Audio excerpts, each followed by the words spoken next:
kuberikan tempatmu dekat kerub yang berjaga di gunung kudus Allah. Engkau berada dan berjalan-jalan di tengah batu-batu yang bercahaya-cahaya. Ayat 15. Engkau tak bercela di dalam tingkah lakumu sejak hari penciptaanmu sampai terdapat kecurangan padamu. Lalu ayat 17. Engkau sombong karena kecantikanmu. Hikmatmu kau musnahkan demi semarakmu. Ke bumi kau kulempar, kepada raja-raja engkau kuserahkan, menjadi tontonan bagi matanya. There's a difference between being perfect and being mature. Ada perbedaan di antara sempurna dan dewasa. Ezekiel says he was created perfect. Di dalam Yehezkiel kita melihat bahwa iblis diciptakan dalam keadaan sempurna. He was in a perfect place. Dia berada di dalam tempat, dia tinggal di tempat yang sempurna. He was created without a blemish. Dia diciptakan tanpa ada cacat, celah atau noda sedikit pun. But being created in the image of God means that he also was creative in terms of his ideas. Tapi karena dia diciptakan menurut gambar kesempurnaan Allah, berarti dia juga diciptakan dengan pikiran yang mempunyai pola ciptaan sebagai pencipta. He could be very creative in imagining things that had never happened before. Jadi imajinasinya juga adalah sesuatu yang sangat kreatif, bisa menciptakan sesuatu pandangan atau ide yang baru. Going from perfection to maturity requires an exercise of judgment. Jadi beralih dari kesempurnaan atau bertumbuh di dalam kesempurnaan mencapai kedewasaan itu memerlukan judgment. Jadi memerlukan suatu penilaian. Even our creativity needs to be judged. Karena semua kreativitas kita juga perlu dinilai, dievaluasi. And this extraordinary being could imagine alternatives. Dan makhluk yang luar biasa ini, yang iblis ini, dia bisa di dalam imajinasinya memikirkan jalan-jalan alternatif. Now, Isaiah 14 tells us what the alternative was. Nah, sekarang dalam Yesaya 14 kita melihat apa adalah alternatif yang dipikirkannya. Again, 12 and 13. Jadi Yesaya 14 sekarang ayat 12 sampai 14. Wah, engkau sudah jatuh dari langit, hai bintang timur, putra fajar. Engkau sudah dipecahkan dan jatuh ke bumi, hai yang mengalahkan bangsa-bangsa.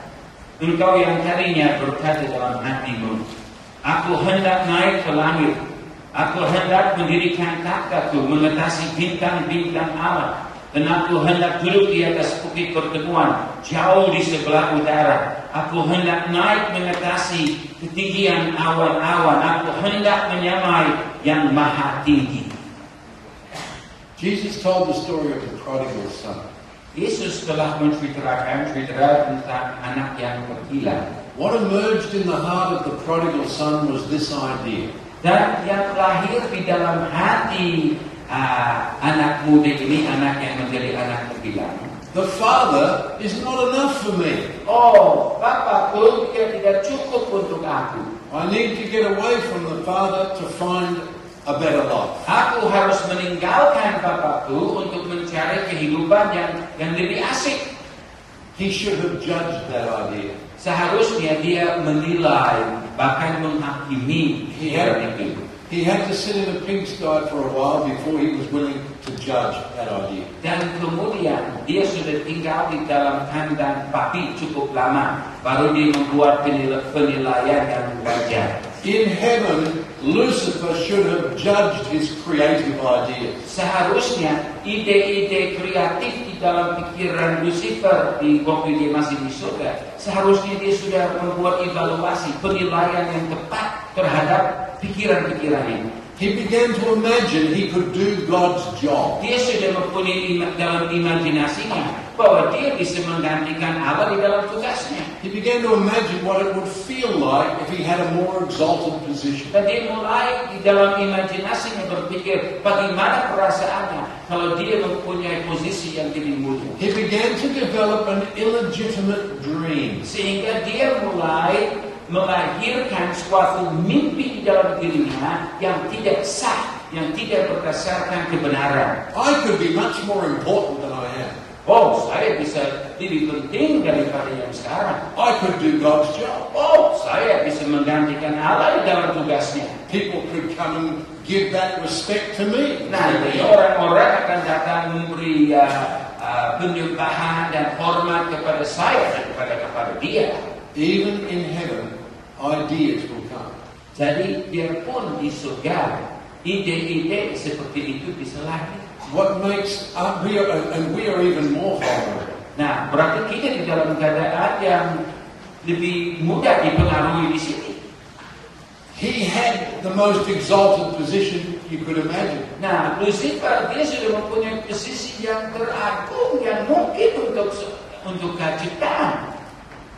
He could have judged his illegitimate idea. Jadi dia punya pikiran yang tidak sah, yang tidak berdasarkan kebenaran. Seharusnya dia sudah menilai dan menghakiminya. He could have said this to himself. Dia sebenarnya bisa berkata kepada diri sendiri, I am a created being. aku adalah ciptaan. The Father is everlasting. Tapi Bapa, dia adalah kekal. It was He who created me, Dialah yang menciptakan aku. and not me myself. Dan bukan aku yang menciptakan diri sendiri. He knew enough to judge the idea. Sebenarnya dia sudah tahu cukup untuk bisa mengevaluasi dan menghakimi ide yang tidak sah itu. But he nurtured that in his heart. Tapi daripada itu, dia telah membiarkannya bertumbuh di dalam hatinya. Now the idea is not sin. Jadi idenya sendiri bukan dosa.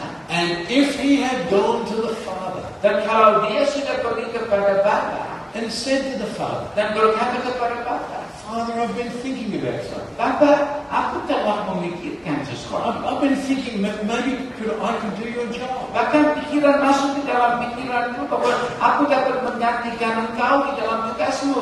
It is my conviction Dan saya percaya saudara, that discussion would have ended well. kalau dia sudah jujur dan terbuka begitu, akhir dari percakapan itu akan baik. The Father would have helped him think that through. Dan Bapa akan menolong dia untuk memikirkan dan bagaimana mengatasi He pikiran would itu. have helped him to judge. Dan akan menolong dia untuk menghakimi dengan benar, And then he could have made a decision about his secret desire. sehingga dia bisa mengambil keputusan yang tepat tentang kerinduan rahasia di dalam hatinya. But the Bible says he nurtured it.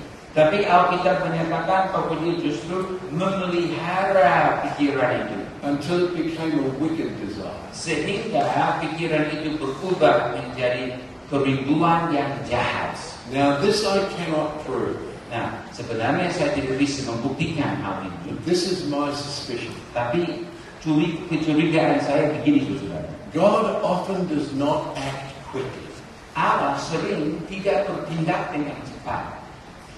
In fact, there is reason to think that he allowed Satan to share his idea wider than himself. Dan ada alasan untuk kita bisa berpikir bahwa Allah membiarkan waktunya untuk dia bisa berpikir lebih luas daripada dirinya sendiri. Until other angels had decisions to make. Sehingga ada malaikat-malaikat yang lain yang juga mulai terjerat di dalam pikiran yang sama. One of the dangerous things about a relationship with God is sometimes he will give you enough space to experience your own idea.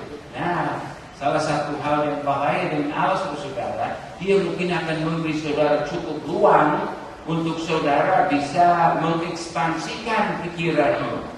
This is my suspicion. Nah, ini kecurigaan saya. That God made a decision in heaven. Bahwa Allah mengambil keputusan di surga And Lucifer got offended. dan iblis jadi sakit. In fact, I had a talk about this with Pastor Jeff. Nah, saya sudah membicarakan hal ini dengan Pak Jeff. We both think that we may know what that decision was. Dan kami berpikir kami tahu apa keputusannya.